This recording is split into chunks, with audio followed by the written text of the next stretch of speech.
Bienvenidos a todos en Facebook y en Zoom. Eh, Reiniciamos nuestro ciclo de conferencias Matemáticas y Cultura. Nuestra primera charla de hoy va a ser con Gabriela Frías, de la Coordinación de Humanidades de la Universidad Nacional Autónoma de México, la UNAM, quien nos hablará sobre matemáticas, cultura y demás.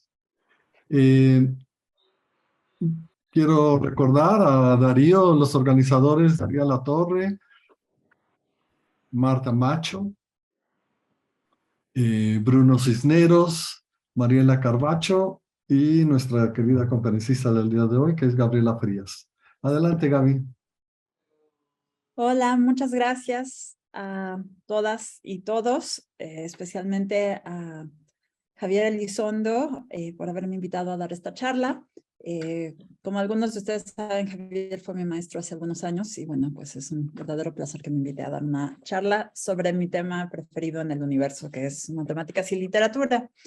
Les voy a contar rápido por qué me metí en este tema. Cuando estaba en la preparatoria, tenía que decidir si estudiar matemáticas o literatura y decidí que quería estudiar las dos. Y decidí que primero iba a estudiar matemáticas porque pensé que podía seguir leyendo aunque no pues estudiara formalmente literatura.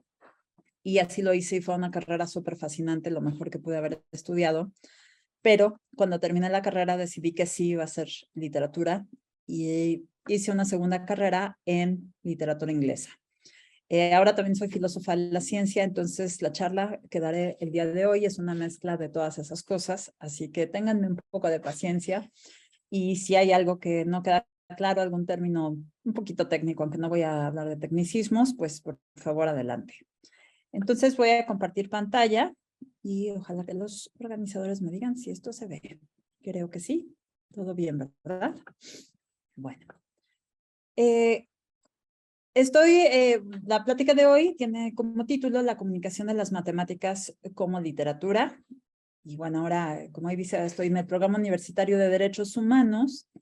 Y esto es una cosa fabulosa porque ese es el lugar donde me han permitido hacer investigaciones interdisciplinarias en ciencia, literatura, arte, sociedad y derechos humanos. Bueno, el título es en realidad un homenaje al título de mi plática, un homenaje a un libro de una maestra muy querida mía, que a lo mejor ustedes conocen, Ana María Sánchez Mora, que escribió hace algunos años un libro que se llama La divulgación de la ciencia como literatura.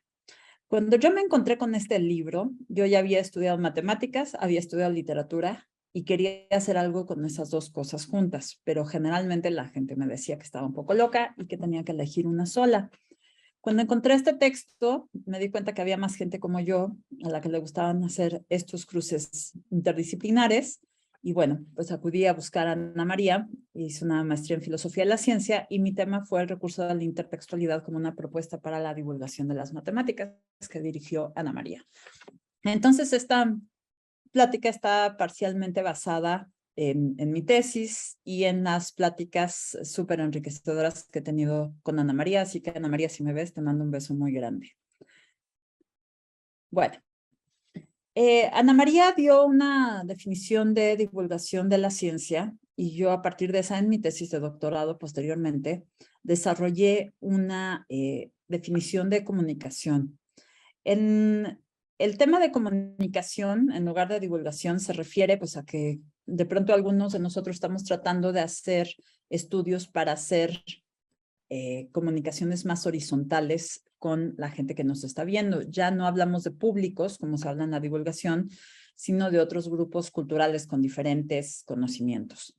Entonces se habla de compartir conocimientos entre grupos culturales en lugar de nada más pues transmisiones unidireccionales. Entonces, a partir de esa segunda definición que yo hice, armé otra definición más, un poco tentativa, para hablar de comunicación de las matemáticas. La comunicación de las matemáticas es una labor profesional e interdisciplinaria cuyo objetivo es impulsar acciones comunicativas horizontales y multidimensionales sobre temas relacionados con las matemáticas entre los miembros de comunidades de matemáticas y matemáticos y distintos grupos culturales para llegar a un entendimiento y generar una transformación en los marcos conceptuales de los participantes a través del entendimiento mutuo y de una apropiación de los conocimientos matemáticos entre aquellos que no son expertos en el área. Esto básicamente lo que quiere decir es que pues hay un grupo de matemáticos o un matemático o matemática y entonces la idea es hacer diálogos con gente de otros grupos culturales que no estén dentro de este tema y entonces que haya una apropiación de parte de todos los participantes. Una apropiación de las matemáticas, pero también hay veces que si uno hace esto, por ejemplo, en una comunidad rural, pues uno se apropia de la cultura de la comunidad, ¿no? La idea es tratar de hacer diálogos más horizontales. Y bueno, otra cosa interesante es que la comunicación escrita de las matemáticas usa más recursos de la literatura que de las matemáticas. Y para crear textos de comunicación de las matemáticas hay que entender las matemáticas y dominar los recursos literarios. En esta charla voy a hablar tanto del tema de comunicación de las matemáticas, así como en ensayos de comunicación escrita de las matemáticas para públicos generales, bueno, de diferentes tipos, aunque yo prefiero no hablar de públicos, pero dirigidas a diferentes grupos culturales, pero también al tema de transmitir conceptos, ideas matemáticas en textos de literatura, de ficción. Entonces voy a jugar con las dos cosas y voy a hablar de algunos de los problemas que uno se topa cuando trata de hacer comunicación, que es, o sea, básicamente yo he hecho ensayos de comunicación y tengo un solo ejercicio de literatura que publiqué y al final hablaré de eso, de los temas con los que me topé y los problemas con los que me he topado. Bueno, entonces básicamente tenemos que hacer intersecciones entre, por ejemplo, gente como Borges y Virginia Woolf y el trabajo de gente como Emmy Noether, Erdős, Ramanujan, Marian Mirzakhani, Gilbert, etcétera, ¿no? O sea, lo que queremos es unir estas dos disciplinas para crear un discurso que tenga elementos de ambas. Aquí voy a hablar un poquitito de teoría literaria, porque entonces aquí vale la pena pensar, bueno, ¿qué es literatura? En realidad es como definir qué son matemáticas o qué es ciencia. Pues la literatura es lo que hace la gente que escribe literatura o la que deciden los críticos literarios, qué es literatura, ¿no? Es una de estas definiciones pues, que no tiene muy buena salida. Sin embargo, hay una cosa que sí me interesa. Esto es tomado de un libro de Terry Eagleton, que es un crítico literario muy importante, entonces habla de estructuras y de teorías literarias. Y entonces esta parte dice que para los formalistas rusos, lo literario consiste en una forma de escribir de acuerdo a la cual se violenta organizadamente el lenguaje ordinario. La literatura transforma e intensifica el lenguaje ordinario, se aleja sistemáticamente de la forma en la que se habla en la vida diaria. Los formalistas consideran la obra literaria como un conjunto más o menos arbitrario de recursos relacionados entre sí.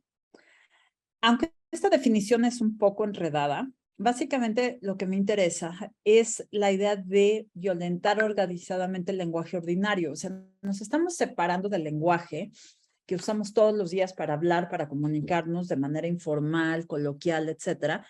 Y entonces tratamos de darle una forma al lenguaje. El lenguaje puede resultar a veces más elaborado, más poético, más enredado, lo que ustedes quieran, pero no es el lenguaje que usamos para hablar, entre otras cosas porque cuando estamos hablando, pues decimos las cosas rápidamente, mientras que cuando uno está escribiendo, tiene tiempo de revisar el lenguaje y de jugar con él, ¿no?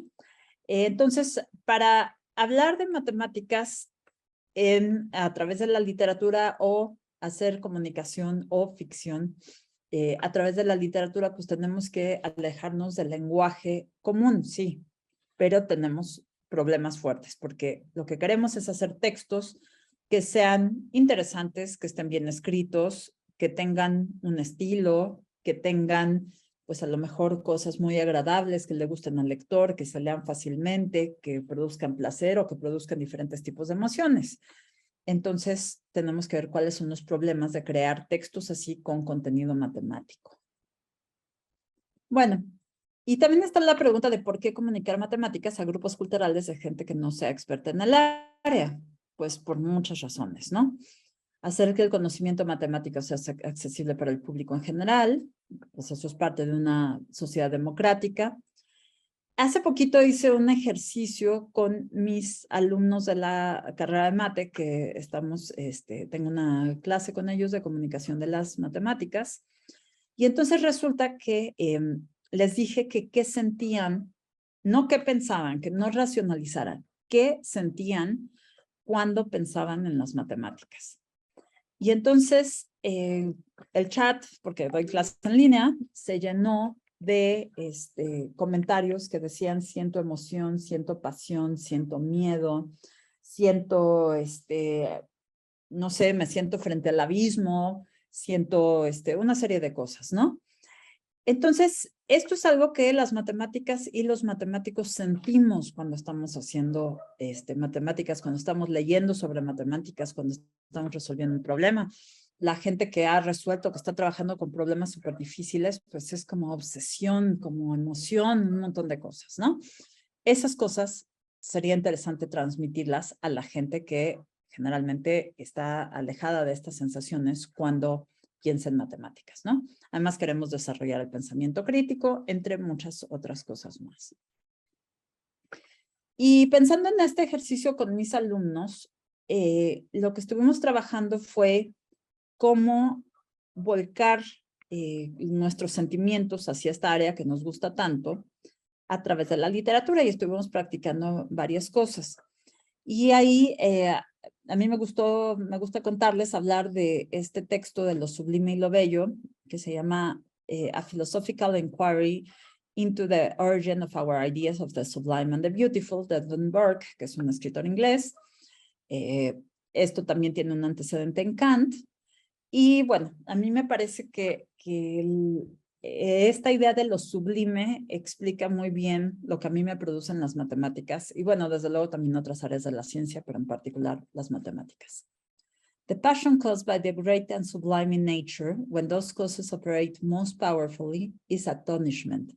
And astonishment is the state of the soul in which all its motions are suspended, with some degree of horror. In this case, the mind is so entirely filled with this subject that it cannot entertain any other, nor by consequence reason on that object which employs it.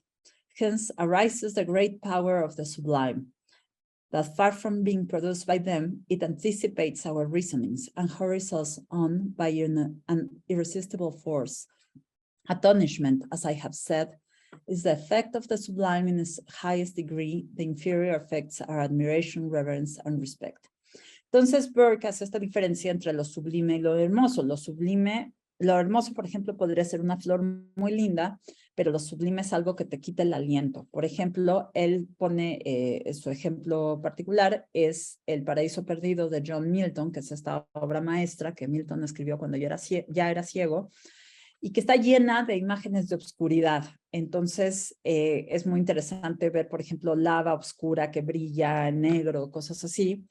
Y en esa obra maestra, en esa épica, hay un personaje que es gigantesco, que es Satán, que es tan grande como el sol, ¿no? Y eso para Burke es un ejemplo de lo sublime. Para mí, por ejemplo, un ejemplo de lo sublime podría ser pensar en los conjuntos transfinitos, no sé, pero yo creo que cada quien tiene su idea, ¿no? Bueno, entonces, ¿qué tiene que ser un comunicador de las matemáticas y también un escritor literario? Hacer una recreación del quehacer de un matemático, de sus resultados, de las emociones que despiertan las matemáticas, usando herramientas literarias para transmitirlo de manera precisa y clara.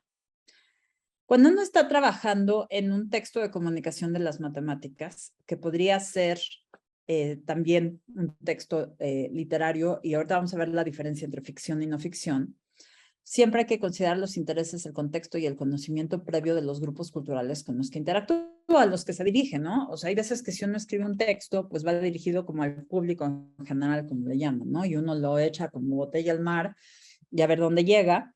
Y entonces uno tiene que imaginarse estos lectores ideales o los lectores promedio, por lo menos, que tienen ciertos conocimientos, ¿no? Entonces, la idea es hacer una recreación del conocimiento matemático. ¿Qué quiere decir recreación del conocimiento matemático?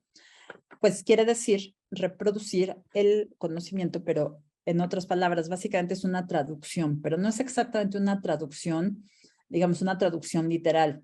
Más bien es una traducción estilo las grandes traducciones que se han hecho de Shakespeare o de Chaucer o de alguna cosa así, donde uno no solamente, o de las Mil y Una Noches, ¿no? Donde uno no solamente traduce el texto, sino traduce también toda la cultura. Hace unos años fui a un congreso sobre traducción de las Mil y Una Noches y era muy interesante ver cómo habían tomado ciertas ideas los diferentes traductores y cuáles estaban más apegadas al original y cuáles no, ¿no? Iban cambiando las traducciones. Una recreación de las matemáticas y de la ciencia en general, pues se trata de, para empezar, dejar el lenguaje matemático atrás y traducirlo al lenguaje común, pero además, pues solamente queremos traducir la parte más importante y esa parte es bastante difícil. Ahora también pensemos, ¿podemos pensar en las matemáticas como literatura? O sea, podemos hacer textos tan hermosos, tan elegantes, hechos del lenguaje común, que hablen de matemáticas como para que ganaran un premio Nobel de literatura.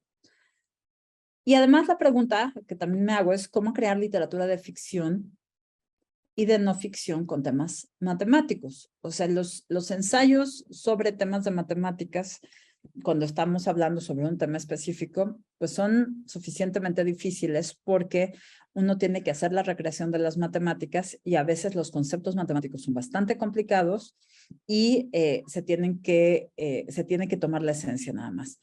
Pero además, en los textos de ficción, pues las cosas se complican todavía más.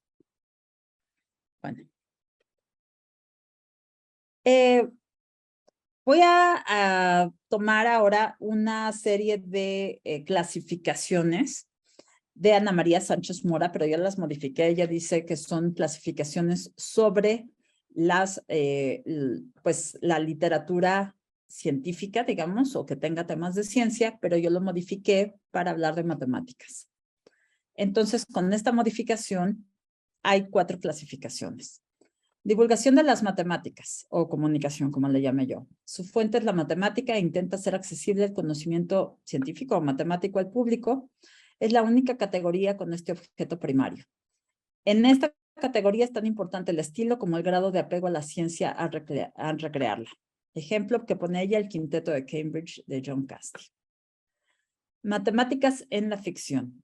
Esta categoría es una propuesta de Carl Di Gerasi. Sus novelas pertenecen al género que él ha llamado no ciencia ficción, sino ciencia en la ficción. También estas definiciones son complicadas porque son traducciones del inglés a veces, cuyo objetivo es hacer llegar la ciencia al público no científico e incluso anticientífico, recurriendo a tramas que toquen aspectos de la ciencia o de las matemáticas, que en su mayoría son científicos, tanto reales como imaginarios. Ella pone como ejemplo el Gambito de Bourbaki. Ficción matemática. Toman la ciencia como inspiración y la transforma de muchas maneras en distintos grados. Aún así, la ciencia sigue siendo reconocible. Su objetivo primario no es transmitir conocimiento, ni tiene en cuenta en ese sentido al público receptor. Lo que intenta crear en él es una impresión al igual que cualquier otra obra literaria. Yo pondría aquí Los Crímenes de Oxford de Guillermo Martínez, aunque a lo mejor él podría no estar de acuerdo conmigo. Y luego ciencia ficción, que es pues más claro. La ciencia ficción es una especulación realista sobre acontecimientos posibles que no habría tenido lugar sin su contexto científico. Ejemplo, Contacto de Carl Sagan. Pero aquí en términos de matemáticas estamos en un problema complicado, porque generalmente se considera que la ciencia ficción son hechos que podrían ser posibles, ¿no? Por ejemplo, ir a colonizar otro planeta, ¿no? Un exoplaneta. Pero ¿qué pasa si nosotros estamos, por ejemplo, creando un mundo matemático que no puede ser posible? Entonces ahí la cosa ya no es tan clara. Tal vez sería otra clasificación o hay que hacer nuevas clasificaciones para matemáticas. Bueno, algunos problemas de la comunicación de las matemáticas y también de la literatura con temas de matemáticas, la literatura de ficción con temas de matemáticas, es la abstracción, ¿no? Tenemos la eterna pregunta de las matemáticas se construyen o se descubren del platonismo, del constructivismo. Y bueno, a lo mejor para nosotros los matemáticos o las matemáticas es un problema que uno de algún modo resuelva en su cabeza y ya.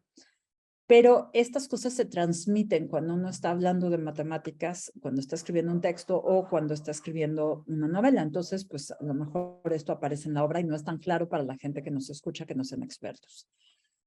En muchos casos, yo diría, en la mayoría, en las matemáticas puras, no tenemos referentes tangibles en el espacio-tiempo. Y esto, pues claro, viene de mis amigos físicos, ¿no? Que ellos sí tienen, pues, sus teorías y tratan de empatarlas con objetos físicos allá afuera, como un, no sé, agujero negro, cosas así, ¿no? Y aunque no lo puedan tocar y aunque no se puedan acercar, las cosas existen y pueden probar que existen. Y nosotros, pues, vivimos en un mundo de abstracciones. Y otra cosa importantísima es la inconmensurabilidad del lenguaje matemático. O sea, las matemáticas están escritas en su propio lenguaje, con sus definiciones, con su construcción, con sus axiomas. Hay maneras de hacer matemáticas y esto, pues, es como si fuera otra cultura, ¿no?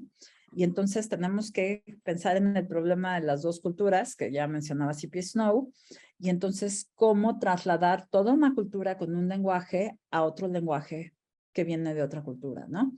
Y entonces hay que hacerlo empatar y eso es un problema bastante fuerte porque entonces nosotros no podemos traducir las fórmulas directamente, o sea, en un texto no queremos decir x cuadrada más y cuadrada igual a z cuadrada, no sé, sino tratar de explicar.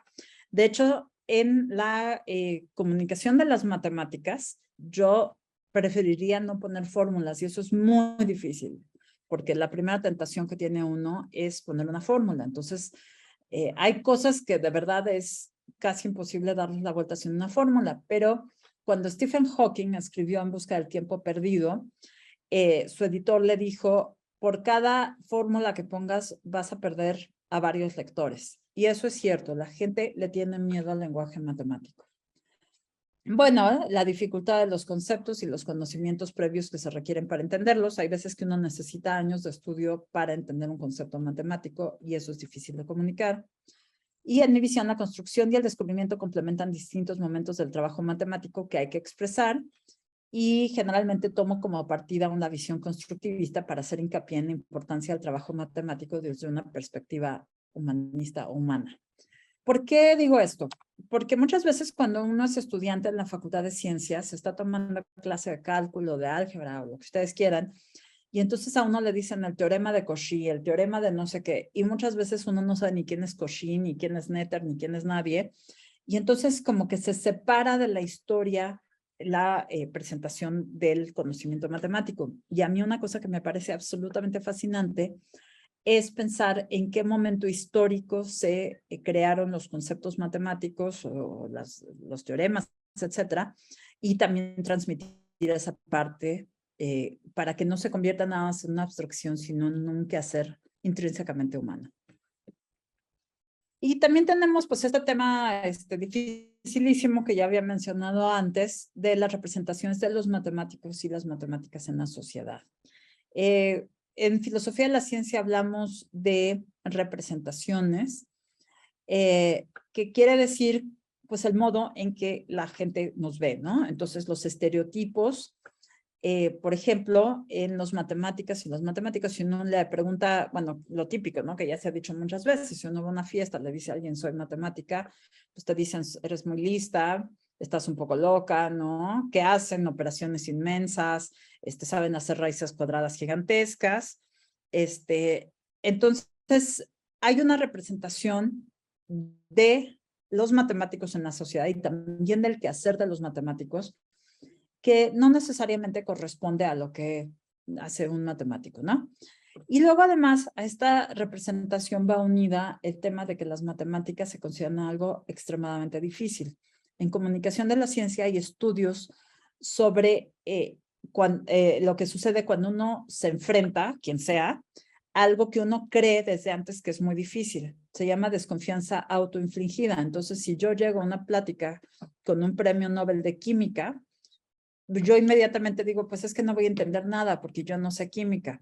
Aunque el premio Nobel sea súper accesible y haga las cosas muy fáciles y muy lindas, entonces uno ya viene con esta predisposición. Entonces, aquí hay un problema también grande porque cuando va uno a escribir una novela, un cuento o va a hacer un ensayo de comunicación de las matemáticas, eso está allá afuera, ¿no? Entonces la gente lo primero que va a decir es que eso es muy difícil, es aburrido, es abstracto, es árido, etcétera, cuando no es cierto.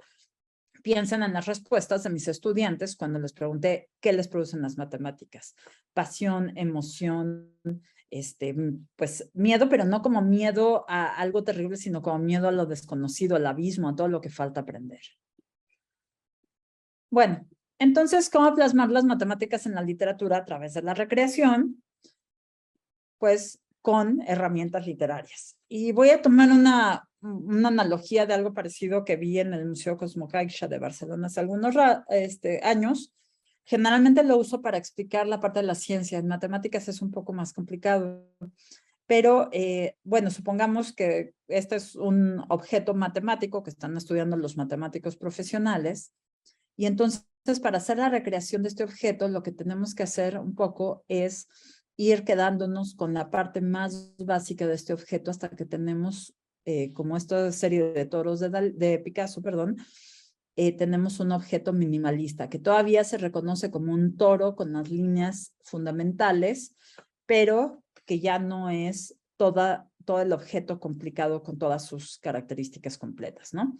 Y esto pues siempre a todos los comunicadores, a los escritores nos produce pues bastante incomodidad, porque cuando uno está tratando de transmitir una idea de matemáticas y pues por lo menos entiende el lenguaje matemático, pues la primera tentación es usarlo para, para comunicar algo, ¿no? Y en este caso pues estamos hablando de gente que no domina ese lenguaje, ¿no? Entonces, cómo se hace esa recreación y qué es lo que resulta fundamental en cada caso comunicar y hasta dónde deconstruir este objeto, hasta dónde quedarnos con la parte más básica, de modo que todavía sea reconocible y preciso matemáticamente, ¿no? Y ahí está el reto de la comunicación. Bueno, en comunicación a la ciencia y también en literatura, en cualquier texto que tenga elementos matemáticos, pues los que nos dedicamos a esto, usamos imágenes o herramientas literarias, ¿no?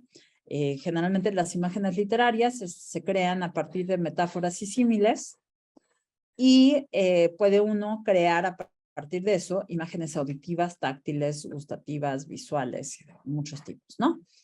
Las metáforas y símiles son bien inocentes, ¿no? Es asociarle un objeto al otro, ¿no? Tu cabello de oro, una metáfora muy simple, ¿no? Pero cuando uno hace metáforas en la comunicación y en la literatura, esas metáforas pueden ser poderosísimas. Más aún se pueden quedar en el imaginario popular. O sea, uno usa metáforas para explicar algo de ciencia o de matemáticas, lo que sea, y entonces la metáfora es tan poderosa que es lo que se queda más allá de las otras versiones de la transmisión de ese conocimiento, ¿no? Bueno, pues la otra cosa es que usaremos o usamos los que nos dedicamos a esto todo tipo de recursos literarios para jugar con los temas de matemáticos y transmitirlos de modo escrito. Hace poco estaba hablando con un amigo, Francisco, que está en Oviedo, que se dedica a hacer algo que se llama epistemocrítica. Y básicamente las personas que hacen epistemocrítica se dedican a investigar el modo o los puntos de encuentro entre las matemáticas y la literatura, bueno, las epistemocrítica y matemáticas, y encuentran los puntos en los que se han llenado unos de otros de temas, de momentos, es decir, se han estado retroalimentando, ¿no? Carl Sagan hablaba de algo parecido, de cómo la ciencia y la ciencia ficción se han retroalimentado durante años. Él decía, están bailando una danza que ha durado siglos. Por ejemplo, hablaba del tema de la colonización de Marte, ¿no? Decía, pues escritores como Bradbury escribieron sus crónicas marcianas como pues una propuesta, ¿no? De cómo sería Marte, completamente fuera de la ciencia, pero a lo mejor después un niño lo leyó y dijo, quiero ser astronauta y explorador de Marte, y así se ha ido retroalimentando la ciencia y la ciencia ficción, pero también eso pasa con las matemáticas y la literatura en varios casos, ¿no? Y entonces a mí me parece que este tema es interesantísimo y yo podría pasarme la vida estudiando eso, pero voy a hablar de algunas cosas que pueden ser interesantes a la hora de crear textos. O sea, lo estoy pensando desde la parte de la creación, de algunos ejemplos de herramientas y recursos literarios que uno puede usar para escribir sobre matemáticas. Desde luego todo esto Y como yo lo he dicho en muchos foros, ahora que recientemente escribí un libro, a mí me parece bastante más difícil ser escritor de temas como matemáticas que hacer matemáticas en lenguaje matemático. ¿Por qué? Pues porque uno puede hacer un desastre a la hora de usar otro lenguaje, ¿no? Uno de los, perdón, una de las de los recursos clásicos de la divulgación de la ciencia es la personificación, que se trata de darle características humanas a algún objeto que no es humano o inanimado o animal, ¿no? Entonces, algunos ejemplos de esos, pues son en el título clásico de Richard Dawkins, El gen egoísta, o Triptofanito, ¿no? Y hay que tener mucho cuidado. Esta es una obra que yo leí pues de pequeña, ¿no? De Julio Frenk, y bueno, era muy clásica. Pero en los estudios más recientes sobre comunicación de la ciencia, pues hay que tener cuidado con las personificaciones porque pueden resultar en caricaturas. Esto puede ser un recurso bastante interesante, pero hay que tener cuidado con cómo usarlos. Un ejemplo clásico de personificación es el de Flatland, donde las figuras geométricas pues tienen sentimientos, etcétera, ¿no? Hay un mundo de 2 dimensiones y luego uno de 3. Y entonces, en por ejemplo, este es un texto victoriano, y si uno lo lee hoy en día, resulta muy poco afortunado en algunos momentos, porque si bien es cierto, es muy interesante y es muy padre cómo plantea lo de la geometría, habla de una sociedad victoriana donde las mujeres, pues básicamente son inferiores a los hombres, ¿no? Entonces, en esta época, pues eso ya no funciona. Y por eso, con este tipo de estereotipos, uno tiene que tener cuidado con cómo usar la personificación en cualquier ámbito escrito de matemáticas. Una cosa que a mí me parece fascinante para usar tanto en la divulgación como en la literatura es cómo trasladar, cómo describir un objeto matemático que está descrito primordialmente en lenguaje matemático, trasladarlo al lenguaje común, ¿no? Entonces, pues, los objetos, ¿no? ¿Qué hacemos con ellos? A mí, una de las cosas más lindas de la literatura me parece el modo en que Borges describe Aleph, que nos sugiere el infinito, ¿no? Los que seguramente todos han leído el Aleph de Borges, que es esta historia donde hay alguien que baja un sótano, un chico que parecía que fuera él, baja un sótano y encuentra una esfera tornasolada de casi intolerable fulgor, ¿no? Y entonces, él dice, al principio la creí giratoria, luego comprendí que ese movimiento era una ilusión producida por los vertiginosos espectáculos que encerraba. El diámetro de la Aleph sería de 2 o 3 centímetros, pero el espacio cósmico estaba ahí sin disminución de tamaño. Cada cosa, la luna del espejo, digamos, eran infinitas cosas, porque yo claramente la veía desde todos los puntos del universo. Vi el populoso mar, vi el alma y la tarde, vi las muchedumbres de América y vi una plateada telaraña en el centro de una negra pirámide. Vi un laberinto roto, era Londres. Vi interminables ojos inmediatos escrutándose en mí como un espejo. Vi todos los espejos del planeta y ninguno me reflejó. Vi en un traspatio de la calle Soler las mismas baldosas que hace 30 años y vi en el zaguán de una casa de fraiventos, vi racimos, nieve, tabaco, vetas de metal, vapor de agua. Vi convexos desiertos ecuatoriales y cada uno de sus granos de arena. Vi en Inverness a una mujer que no olvidaré. Vi la violenta caballera, el altivo cuerpo. Fíjense que aquí hay un paralelismo literario donde las frases tienen la misma estructura. Vi el populoso mar, vi el alba, vi la muchedumbre, vi algo. Y entonces esta repetición continua de objetos, de todos los objetos que nos podemos imaginar, nos sugiere el infinito de una manera fabulosa, ¿no? De hecho, Aleph, pues también es la letra que usamos para denotar las cardinales transfinitos. Y además es la primera letra del alfabeto hebreo. Bueno, este es un ejemplo que encontré en el libro de Marta Macho que estaba leyendo sobre matemáticas y literatura. Y este es también un texto, un cuento de Enrique Anderson Imbert, donde habla de cómo se forma una botella de Klein.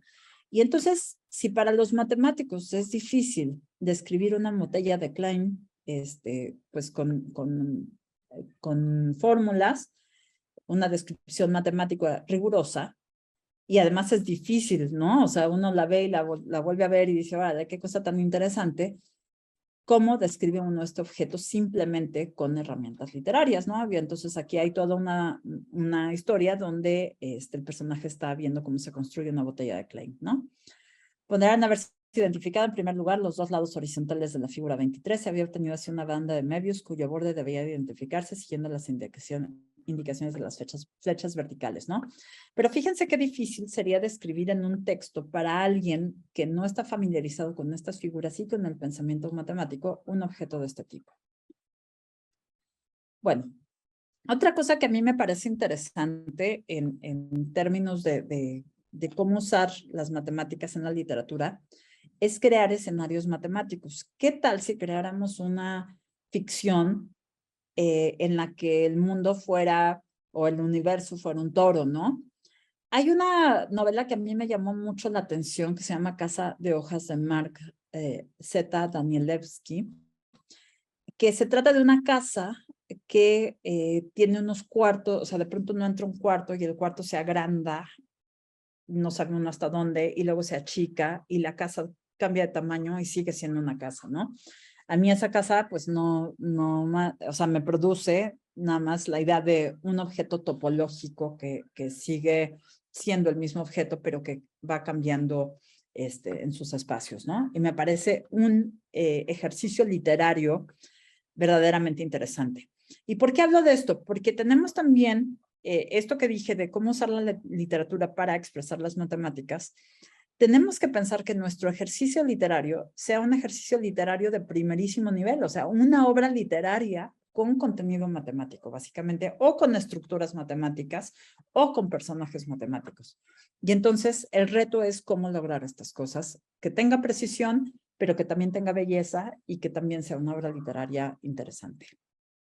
Yo me imagino esto, ¿no? Con ese tipo de imágenes de la Casa de Hojas, que además tiene unos recursos literarios muy interesantes, porque cuando se agranda o se achican los cuartos o la casa, el escritor pues hace juegos con el lenguaje, ¿no? Se vuelve chiquito, se vuelve grande, está de cabeza, etcétera, etcétera. Esto fue algo que me pareció absolutamente fascinante, que también encontré en el libro Matemáticas y Literatura de Marta Macho. Es hablar de cómo hacer estructuras en los textos con objetos matemáticos. Yo muchas veces he pensado, pero no lo he logrado, cómo sería una novela, por ejemplo, basada en una gráfica completa, K6, ¿no? Con 6 vértices. Y cómo estarían todos los personajes ligados. Digo, yo no lo he logrado, a lo mejor algún día lo logro, pero ese tipo de cosas nos podrían dar estructuras muy interesantes subyacentes a los textos, ¿no? Entonces, aquí hay un texto que menciona Marta en su libro que dice Mike White Conti, de Michelle Odin, y que Marta comenta que es una novela de 13 capítulos. Cada capítulo corresponde a una reunión de la Academia de París durante la época de la Comuna de París. Ya saben, este movimiento revolucionario que gobernó París de un modo que trataba de ser muy igualitario. Y cada capítulo va acompañado de una elipse con puntos y en cada capítulo hay diferentes ligas entre los puntos que representan a los personajes. Y esto, todavía no había terminado de leer esto, pues claro que esto me llevó a mi tesis de licenciatura sobre el hexagrama místico de Pascal. Y el teorema de Pascal, ¿no? Que el teorema de Pascal dice que si uno toma 6 puntos en una cónica, forma un hexágono, o sea, puede ser un hexágono como este regular, pero puede, bueno, no sé si en una cónica quedaría muy regular, pero toma 6 puntos, pueden unirse de los modos que uno quiera, y entonces lo que dice el teorema de Pascal es que en la geometría proyectiva, si uno alarga las rectas de lados opuestos, los lados opuestos se cortan en un punto. Si son paralelas, se cortan en un punto al infinito, y entonces las 3 intersecciones están alineadas y es una cosa hermosísima y a partir de eso se crea esta figura maravillosa, el hexagrama místico de Pascal, que como dije yo estudié para mi tesis hace muchos años y es una cosa loquísima. Y entonces pensar que esto, en esta novela, estos puntos representan los personajes y las diferentes líneas entre ellos son pues de las interacciones entre los personajes me parece una manera fascinante de hacer literatura, ¿no? Entonces ustedes imagínense, no sé, tal vez pensar en un universo imaginario con una botella de Klein, ¿no? Una banda de Möbius o cualquier otra cantidad de estructuras loquísimas. Se pueden trasladar conceptos a la literatura de modos muy interesantes. Por ejemplo, de quiralidad, que me parece muy padre, que en geometría se dice que una figura es quiral o también que posee quiralidad si no es idéntica a su imagen en un espejo, o más precisamente, si no se puede mapear a su imagen de espejo solamente con rotaciones y traslaciones. O sea, pues aquí mis manos son quirales, ¿no? O sea, no se pueden trasladar con traslaciones y rotaciones y ser idénticas. En química, las moléculas quirales tienen la misma composición, pero tienen diferentes propiedades. No sé si han oído de este caso de la talidomina, que una de las moléculas pues tenía efectos benéficos y la otra causaba malformaciones en los niños, y la que comercializaron fue la otra. Entonces, el tema de que las moléculas quirales tengan la misma composición, pero que no sean, o sea, que sean quirales, que no se puedan traslapar en su imagen de espejo, tiene consecuencias fuertes. Y fíjense que me encontré un libro de el libro de Annotated Alice de Martin Gardner, y también este libro que no sé si se alcanza a ver, que es un libro sobre quiralidad izquierda-derecha en el cosmos de Martin Gardner. Y entonces me enteré de que Lewis Carroll, el escritor de Alicia en el País de las Maravillas, que también era matemático, pues estaba interesado en el tema de la quiralidad, ¿no? Por ejemplo, en esta frase que en Alicia, dice, perhaps, en Alicia a través del espejo, ¿no? Perhaps looking glass milk isn't good to drink, o sea, Alice said to her cat. O sea, que a lo mejor la leche del otro lado del espejo no sea buena para tomarse porque en la quiralidad, pues las moléculas pueden ser diferentes, ¿no? Y aquí hay otro poema, ¿no? También de Lewis Carroll, dice, y ahora si alguna vez por casualidad meto mis dedos en pegamento o insensatamente fuerzo el pie derecho en el zapato izquierdo, que esta es una referencia también no solo a la geometría, sino también al modo en que funcionan los compuestos químicos. Luego aquí también encontré una cosa interesante acerca de cómo jugar con la idea de la no conmutatividad, ¿no? En Alicia, en Alicia en el País de las Maravillas. Entonces, a ver qué les parece. Come, we shall have some fun now, thought Alice. I'm glad I began asking riddles. I believe I can guess that, she added aloud. Do you mean that you think you can find out the answer to it? Said the March Hare.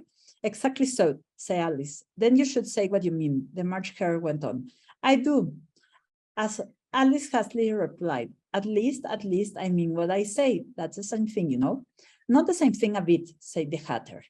Why? You might just as well say that I see what I eat is the same thing as I eat what I see. You might just as well say, added the March Hare, I think I like what I get is the same thing as I get what I like. You might just as well say, added the Dormouse, which seemed to be talking in its sleep, that I breathe when I sleep is the same thing as I sleep when I breathe. It's the same thing with you, said the Hatter, and there the conversation dropped and the party sat silent for a minute. Alice in Wonderland, ¿no? O sea, la conmutatividad o la no conmutatividad. Bueno, otra cosa que a mí me parece interesante usar cuando estoy escribiendo diferentes tipos de textos, y me gusta ver cómo se usó en otros textos, es el tema de la intertextualidad, que fue lo que yo estudié para mi tesis de maestría, ¿no? Básicamente aquí dice, la intertextualidad es un tejido de voces que surgen a partir de la combinación de los distintos códigos que se han leído, visto o escuchado, que a partir de una palabra, una frase o una oración, de forma consciente e inconsciente, remite un texto o un discurso. Básicamente se trata de la creación de nuevos textos con referencias, alusiones, recuerdos de textos anteriores. Gente como Barthes habla de la muerte del autor en términos de que pues ya todos los textos son como de algún modo una referencia al anterior, ¿no? Por ejemplo, si uno piensa en Romeo y Julieta, ¿no? Esta escena donde los amantes trágicos se envenenan uno al otro, ¿no? Uno piensa que ya está muerto, se toma el veneno, ya no me acuerdo cómo va exactamente, pero creo que uno se envenena y la otra se clava la daga cuando ven que su amante está muerto, ¿no?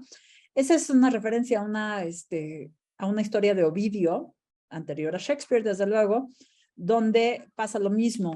El amante ve el velo de una chica en el bosque y piensa que se la comió un lobo o un león, y entonces se mata y luego la chica lo encuentra muerto y así, ¿no?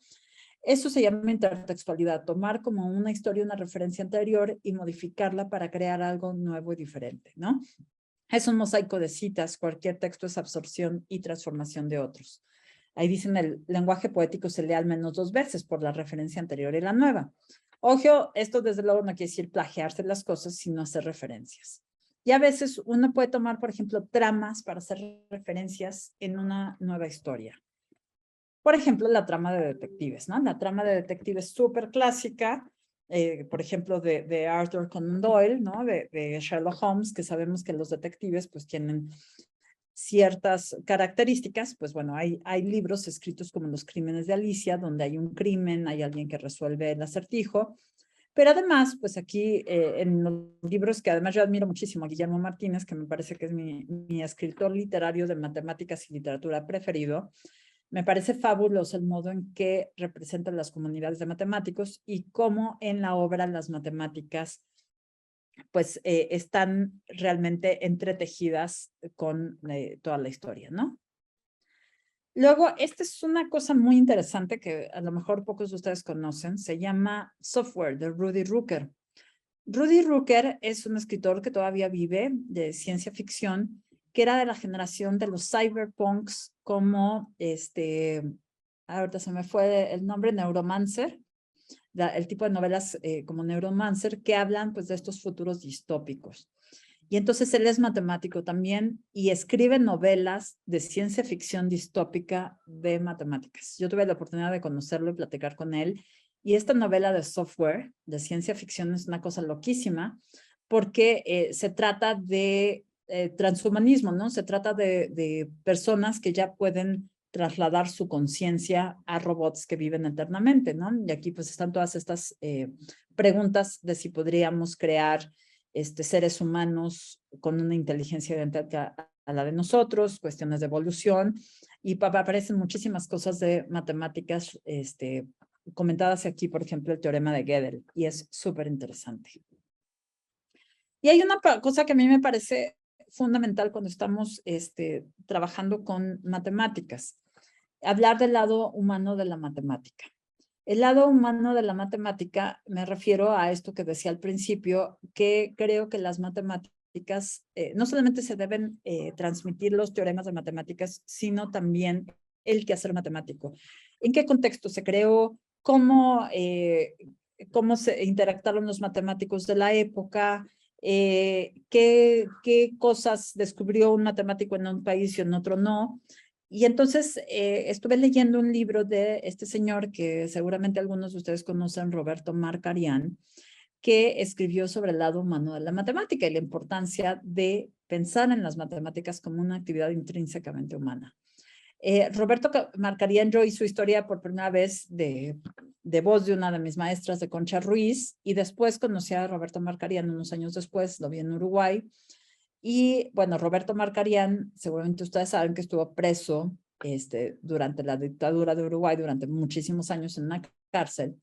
Y lo que él hacía para mantenerse pues medianamente cuerdo era hacer matemáticas tomando el papel de los cigarros que compraban ahí en el mercado negro de la cárcel y los intercambiaba con un maestro suyo y así seguían haciendo matemáticas, ¿no? Entonces él decía, es que las matemáticas necesitan nosotros para seguirse moviendo. Y bueno, en ese sentido de la historia de matemáticos y matemáticas, que a mí me parece fascinante hablar de sus historias, porque además algunos y algunas tienen historias buenísimas, que son súper interesantes y que poca gente conoce. Está este libro de un escritor literario, que no es matemático, pero que entendió bastante bien la fascinación por Ada Byron, que murió hace poco, además, Francisco Hagenbeck, que escribió este libro precioso que se llama Matemáticas para las Hadas, con una historia súper bien documentada sobre Ada Byron y sobre pues todo su tiempo trabajando con Babbage y además toda la historia de su época, de sus padres, de su romance con Charles Dickens, entre otras cosas. Como toda historia de este tipo, o sea, uno podría hacer una biografía apegada a la realidad lo más posible, ¿no? Pero si uno escribe una historia literaria, pues uno puede ahí llenar los huecos, que fue lo que hizo Hagenbeck. Por ejemplo, pues con la historia de Ada Byron y su padre. El padre de Ada Byron fue Lord Byron, que fue este escritor George Lord Byron. Era un rockstar de la época victoriana inglesa. Era un poeta que se casó con una matemática, Isabella Milbank.